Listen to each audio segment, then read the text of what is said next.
When Mike and I bought our first house, we never imagined that something as simple as searching for a home would place us in the middle of a nightmare. The house was everything we had ever dreamed of. A cozy porch, a well-maintained garden, and that tranquil vibe only a suburban neighborhood could offer. In the first few days, everything seemed perfect. The smell of new wood, the soft rustle of the wind through the backyard trees, until the noises began. At first, they were faint, almost imperceptible, as if the house were settling. But as the nights passed, the sounds grew more distinct, scratching on the walls, dragging footsteps in the basement, and sometimes even a faint knocking of doors, as if something or someone was moving around. I thought it was just the house adjusting, but Jenna was more suspicious. She had always been more sensitive to these kinds of things and started asking me to check the basement every night before we went to bed. Of course, I thought she was just being cautious, until one night she discovered something in the attic that changed everything. Jenna went up there looking for something to use to decorate the house. That's when she found an old photo album hidden in a wooden box. When she showed it to me, what seemed like a simple collection of family photos quickly turned into something much stranger. The pictures were old, black and white, and the people in them looked eerily like us. Not just similar in physical features, but in expressions, as if we were staring at our own faces from another time. But the most unsettling part was that in the background of one of the photos, there seemed to be a familiar room, the very room we were standing in. We didn't know what to think. In an attempt to understand what was happening, we decided to dig deeper into the house's history. We found out it had been bought and sold multiple times over the years, and all the previous occupants had been involved in mysterious circumstances. Some disappeared, others died inexplicably. As we began piecing everything together, the truth became clear. The house hadn't chosen us. It had been waiting for us. The coincidences, the faces in the photos, the noises at night, it was all tied to the house's past, and somehow, our future was bound to it too.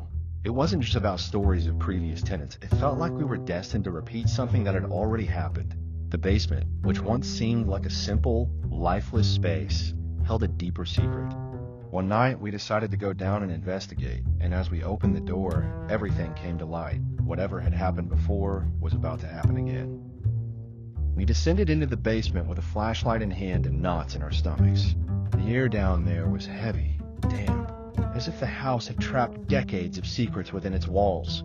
As we reached the bottom step, we saw marks on the concrete floor, deep scratches, as if something had been dragged repeatedly. Jenna noticed they formed a path leading to a wall of worn bricks. Curious and terrified, we started investigating. We touched the bricks trying to figure out what was wrong, until one of them came loose. Behind it, we found a hidden compartment. Inside, there was a small wooden chest, old and covered in dust. When we opened it, the smell of mildew hit us like a punch in the gut. Inside, there were more photos, this time in color, but no less disturbing. These photos were more recent and showed other couples who had lived in the house. They all bore an unsettling resemblance to the previous occupants and to us. In every photo, the couples were in the same room, sitting on the same bed, with vacant expressions and eyes that seemed to stare directly at us. Jenna let out a scream when she turned to the last photo. It was a picture of us in the same room, wearing the same clothes we had on that night. Suddenly, we heard footsteps above, but this time they weren't erratic like before. They were firm, deliberate, echoing through the basement as if someone were coming down the stairs. We looked at each other, frozen in fear. There was no one else in the house. The flashlight began to flicker, and the footsteps stopped at the top of the stairs. Jenna gripped my arm so tightly I could barely breathe. Then, the basement door began to creak, slowly closing by itself, until we were left in complete darkness. In the depths of the basement, we realized we were no longer alone. A low murmuring filled the space, repeating a word we couldn't understand, but the feeling was clear. We had stepped into something much larger than we could imagine, and the house wasn't going to let us leave so easily. We decided we couldn't stay there any longer. We ran up the stairs, ignoring the sounds that now seemed to chase us. We locked the basement door and spent the night in the living room, sleepless, with all the lights on. The next morning, we put the house up for sale and left with whatever we could carry. To this day, neither Jenna nor I can explain what happened. The only thing we know is that the house was alive in some way, and it used us to continue a cycle we couldn't break.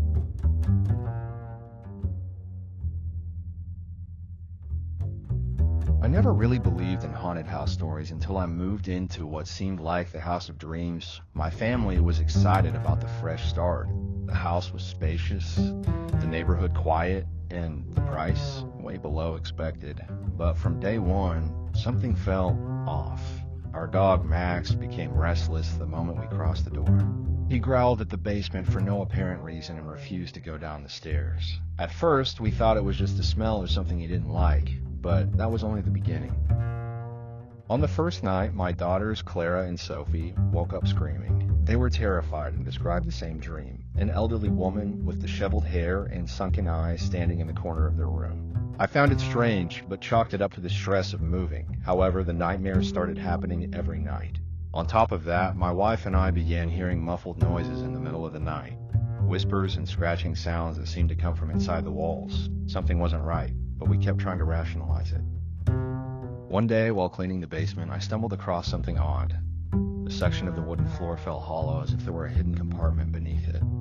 After some effort, I managed to lift a loose plank and discovered a small door locked with a rusty padlock. It was one of those moments when your heart races for no apparent reason.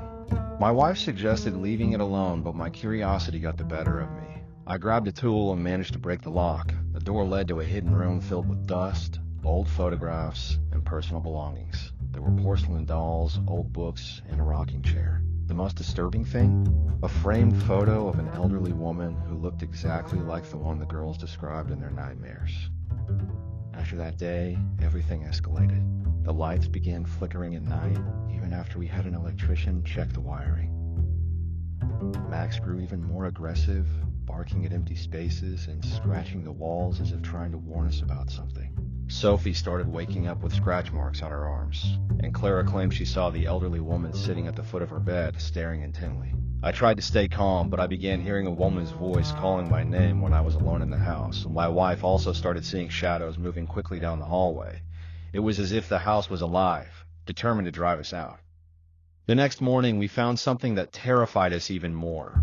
While having breakfast, Clara came running down the stairs holding a porcelain doll in her hands. She swore the doll had moved on its own during the night. The problem? The doll was one of those we found in the secret room in the basement, but we had locked the door with a new padlock after discovering it.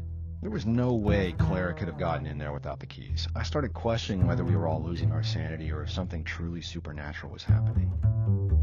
We decided to look into the house's previous owners. We went to the city library and discovered that the woman in the photos, Margaret Turner, had lived there alone for decades. According to records, Margaret mysteriously disappeared in the 1970s and was never found. Neighbors said she was eccentric, but most believed she simply ran away or died in some remote place. However, there were rumors that she believed the house was her only family and that no one should live there after her. The feeling that we were intruding on something that didn't belong to us grew even stronger. That night, the tension reached its peak. We were all asleep, or at least trying, when a deafening noise echoed through the house. It sounded like something heavy was being dragged downstairs. I grabbed a baseball bat and went down the stairs, my heart pounding, trying to convince myself it was just a rat or something similar. But when I reached the living room, I found all the dining chairs stacked upside down in the center of the room. The children started screaming upstairs, and I ran to see what was happening. When I entered their room, Clara was clinging to her sister, pointing at the wall. On the floral wallpaper, there were claw marks, as if something had scratched the surface from the inside out. The marks formed a strange pattern, almost like words, but nothing we could understand. It was the first time I saw genuine fear in my wife's eyes. She was panicked, insisting we needed to leave immediately. With my heart racing, I looked at my wife and children. Something was terribly wrong with that house. The idea of leaving grew more appealing, but it wasn't that simple. This place was supposed to be a fresh start for our family, but the fear and the sensation of being watched were growing stronger every moment. When the noises started again, louder this time. As if scratching the basement walls, I felt powerless. We no longer knew if it was the spirit of that elderly woman or something even more sinister haunting us. This time I couldn't ignore it. I went back to the basement, unsure of what I was expecting to find. The moldy smell was stronger, but the air felt heavy, as if something was about to happen. When I opened the door to the secret room, the silence was absolute, almost unsettling. The photos were still there, but now, with the flashlight's beam, I noticed something else. A letter on the table. written in a handwriting that seemed familiar but I couldn't place. When I read the first words, something in my mind exploded. They're back.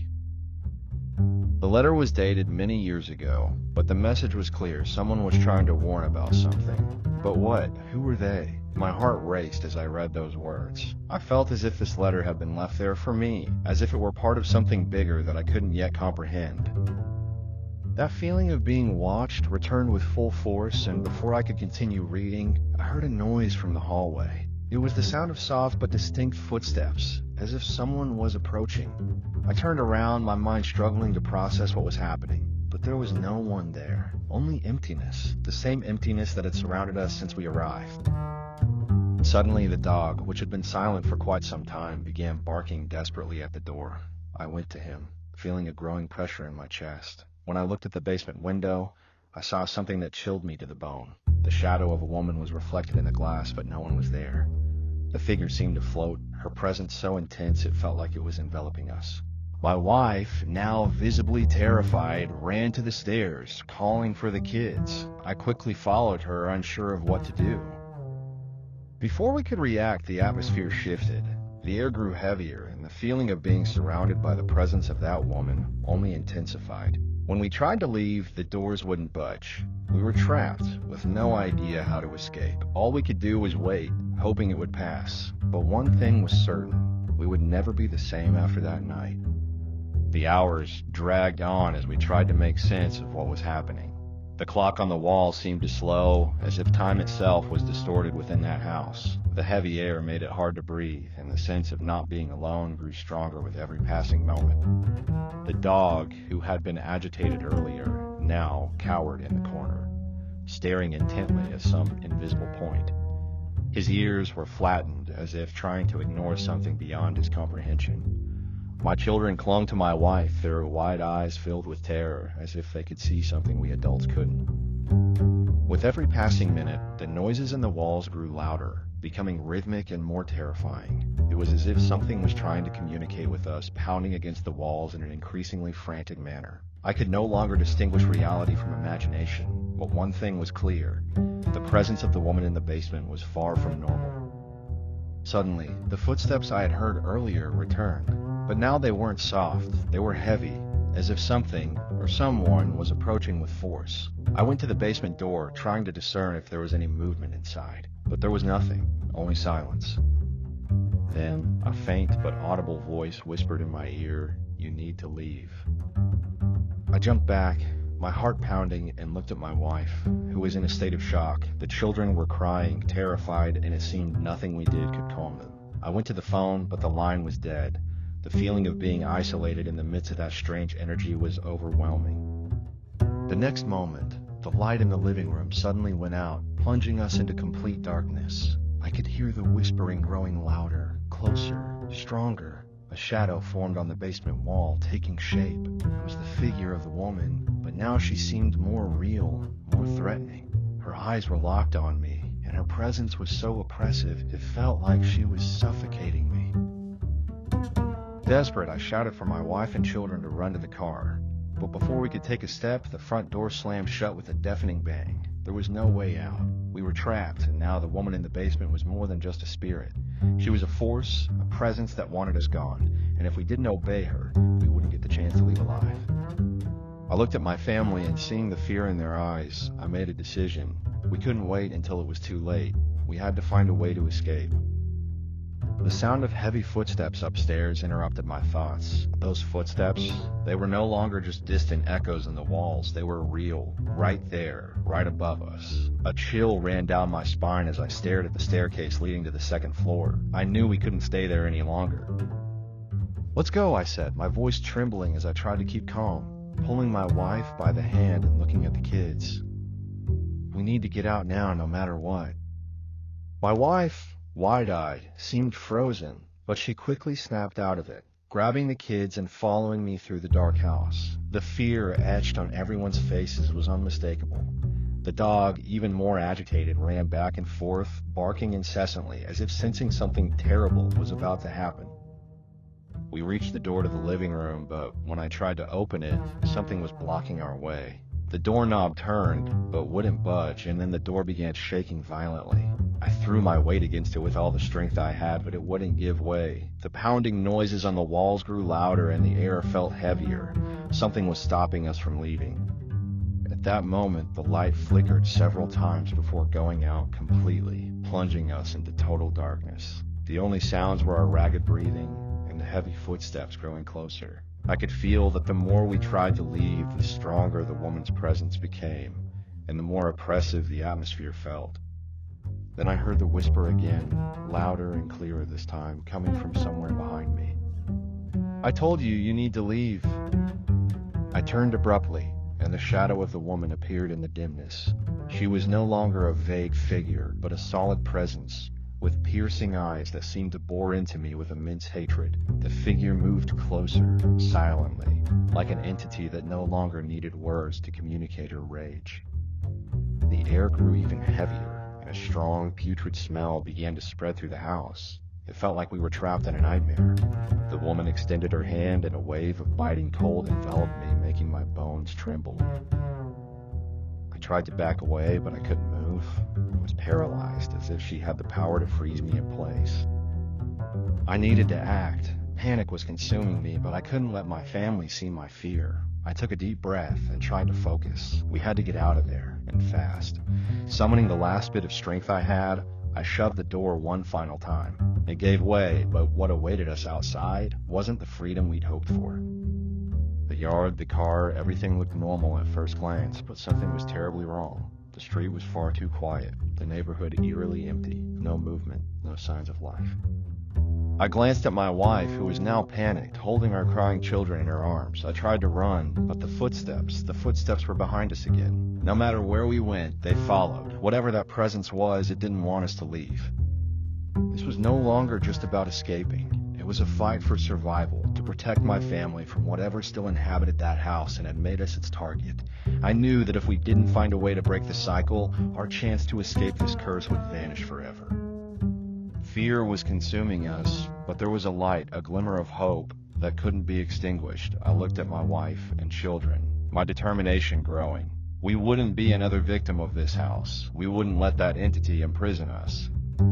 With adrenaline surging through me, I grabbed my wife's hand and ran for the car. The footsteps still echoed behind us, but I couldn't stop. The kids were crying but silent, sensing the imminent danger. I knew we had only one chance. When we reached the car, I jumped in quickly, starting the engine with trembling hands. The car roared to life, but it didn't feel like enough to get us away from whatever was pursuing us. The presence of that woman seemed to be everywhere, surrounding us, trying to pull us back. But just as I was about to drive off, I glanced in the rearview mirror and saw the figure approaching rapidly. And then something happened. The house behind us, which had felt alive with that presence, suddenly began to collapse. The sound of shattering glass and cracking wood was deafening. I looked ahead and without hesitation pressed the accelerator. As the house disappeared in the rearview mirror, a wave of relief washed over me. The oppressive presence of the woman was gone. The air felt lighter, and the crushing weight that had enveloped us had lifted. I glanced at my family, and for the first time in hours, I saw their faces begin to relax. We knew, by some miracle, we had managed to escape. Still trembling and with my heart racing, I drove down the road, never looking back. We knew that no matter what we had faced, we were safe now, and that house could no longer reach us. But as the city faded in the distance behind us, one final memory lingered in my mind. The heavy footsteps, the whispers, and the feeling that something was still watching us, waiting. I knew that if we ever returned to that house, the nightmares would continue. But for now, we had one, and that was all that mattered. There's something very wrong with that house. When Julie and I bought that old countryside home, we thought it would be the beginning of a new life. After all, we were fleeing the chaos of the city, seeking peace and tranquility in the countryside. For the first few weeks, everything seemed normal. The silence around us was even comforting, but soon, things began to change. First, it was the drawings. I found one on the wall of one of the guest rooms, almost as if someone had scrawled it during the night. It was a figure with large eyes, a shadowy form that didn't look human. Julie was nervous when I showed it to her, but we tried to ignore it. We thought it might have been caused by an animal or even some old vandalism, but it wasn't. That night, something even stranger happened. Julie woke up in the middle of the night, sweating and terrified. She told me she had a vivid dream about the house's previous owners. In her vision, she saw them in a circle surrounded by candles, performing some kind of ritual. They seemed to be summoning something horrible. She begged me to leave, but I was skeptical. After all, it's just a dream, right? Deep down, though, I knew something was terribly wrong. I started hearing things, too. Whispers at night, coming from the walls. When I moved closer to the spots where the sounds were loudest, everything would go silent, as if nothing had happened. But as soon as I returned to the living room, the feeling of being watched was unbearable. The next morning, I decided to investigate the house's history, thinking perhaps something from the past could explain the strange sensations we were experiencing. The small town we were in was close-knit, and everyone seemed to know everything. But no one said much about the house we had bought. Then I met an old woman in the town square who, upon hearing my interest, decided to tell me something. She spoke of the house's former owners, a couple of mediums known for their bizarre practices. It was said that they tried to foresee the future, but that something went horribly wrong. They began to be consumed by forces they couldn't control. The story she told me was dark, full of details about forbidden rituals and visions of horrors the former owners had summoned. The woman warned me to be careful, saying the house was dangerous. Foolishly, I didn't believe her. I returned home with her story echoing in my mind. Julie was still shaken, but after a peaceful night, she seemed calmer. However, things escalated the next day. I went upstairs and found more drawings, but this time they covered the walls of every room. And they weren't random scribbles. They were clear images of giant eyes, esoteric symbols, and something else, something that seemed to be watching us. Julie became so desperate that she started researching the practices of the house's previous owners. What she found made our blood run cold. The couple hadn't just tried to predict the future. They had been making pacts, bargaining with forces beyond our comprehension, and it seemed those forces had never left, not even after the couple's death.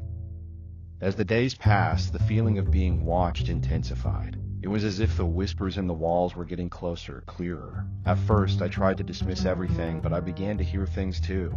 It wasn't just in the walls anymore, it was in the air, voices whispering in our ears, calling to us, urging us forward.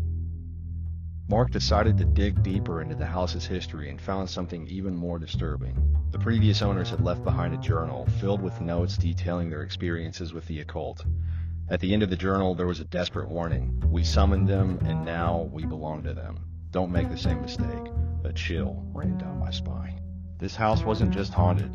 It was a prison for shadows, with the former owners still bound to it, watching us. That night, Julie's nightmares returned with greater intensity. She dreamed of a hooded figure watching her, whispering words in an unrecognizable language. Each time she woke up, she seemed more drained, as if the presence was siphoning her strength. The next day, I found more drawings scattered throughout the house, this time depicting long, thin hands scratching the walls and eyes that seemed to follow our every movement. I started to realize we weren't alone in the house. Something was watching us, something within the house, or perhaps something formless. As the tension grew, the claustrophobia became unbearable. I began to wonder if we should just go back to the city, but something inside me held me back. Perhaps it was fear that we were already trapped, just like the house's former owners. Julie, increasingly distorted by her nightmares, began losing her grip on what was real and what wasn't. She spent hours silently staring at the drawings on the walls, touching them as if trying to understand something inexplicable. One night, as I lay awake, I heard a sound that froze my blood. A soft but persistent knock from the upper floor. At first, I thought it might be an animal, perhaps a rat or something. But as the sound grew louder, I realized it was different. It was as if someone was walking slowly, climbing the stairs, stopping at the top, and then retreating as though they were watching us. When I went to investigate, the silence was absolute, but the feeling of being watched was so strong I could barely breathe. At the end of the hallway, I saw a figure standing there. It wasn't human. Nor did it even look like a reflection. It was a specter, something that existed but didn't belong to our reality.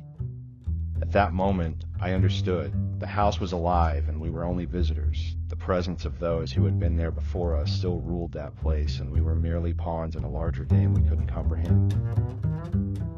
One night, the situation reached its peak. We were in the living room, trying to gather the courage to leave, but when Mark started talking about leaving everything behind and getting out of there, the house simply wouldn't let us. The doors wouldn't open, and the windows were locked by something beyond wood. It felt like the entire house was closing in around us.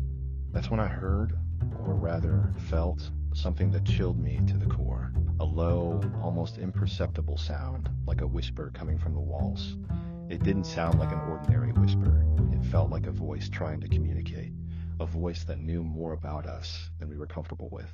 I began to understand that somehow the house was alive, and it was keeping us there, trapping us in its cursed story. Mark and I tried to ignore what was happening, but the feeling of being watched was inescapable. One afternoon, while Mark was out, I decided to investigate the basement more thoroughly. We had never gone down there, and something told me that's where all the answers lay. The stairs creaked under my weight, each step feeling heavier than the last. When I reached the bottom, I found a small room, empty except for an old table and a chair. Around the room, on the walls, were more drawings, but these were different. They were more detailed, depicting skeletal human figures, empty eyes, and a strange scene of something happening beyond our comprehension. The feeling that something was approaching made me bolt back toward the stairs. But before I could reach the door, a scream, a sharp, piercing scream, echoed through the basement, causing me to stumble backward. It wasn't mine, it wasn't Mark's, but it came from inside the house. I knew we were being watched, more than ever before. The next morning, Mark seemed calmer, almost as if he was back to normal. I didn't know what was happening, but a part of me was still terrified, especially after everything that had occurred. I tried to talk to him about what we had seen, but he seemed distant, as if he was focused on something he couldn't explain. I insisted that we leave, that we seek help, but he refused. I knew something was wrong, that this house didn't want to let us go. I couldn't wait any longer. I began packing and told him we were leaving, that there was nothing left for us here. Mark looked at me, hesitated for a moment, then grabbed his things without protest. As we walked out the front door, I felt a weight lift off my chest, as if we were finally breaking free from the house's influence. I didn't know if we were entirely free, but it was enough to make me believe the worst was behind us. The car was in perfect condition, the garage was silent, and the air outside felt less heavy, easier to breathe. As we drove down the road, the house faded into the distance, and I couldn't help but glance in the rearview mirror, half expecting to see something watching us. But as we got farther away, everything seemed to disappear. The oppressive feeling eased, and a strange calm washed over us. When we finally reached the nearest town, I stopped the car and looked at Mark. He seemed relieved, as if he had just woken from a nightmare. "We're out, Julie," he said, and for the first time in days, he smiled. I couldn't explain what had happened, but for now, we were free of those shadows that surrounded us. As days passed, we tried to return to normal, but we couldn't forget what we had experienced in that house. The feeling of relief, while comforting, couldn't erase the fear that lingered in our minds. Mark began having trouble sleeping, and I still felt a strange presence, as if something was always nearby, even in our new home. It wasn't like before, but we couldn't ignore that in some way the experience had left its mark on us. We went to the town to search for answers, trying to understand what had happened in the house. We looked for the previous owner, but no one seemed willing to talk about it. The few people who did mention the place only spoke of how, in ancient times, there was a strange aura around the house, but no one dared to explain why. To many, it seemed like a place better left forgotten. Despite all our efforts, we never found a logical explanation for what had happened. Some people said it was just the energy of an old house. Others spoke of the cult and the mediums, but none of it seemed enough to justify the terror we had lived through.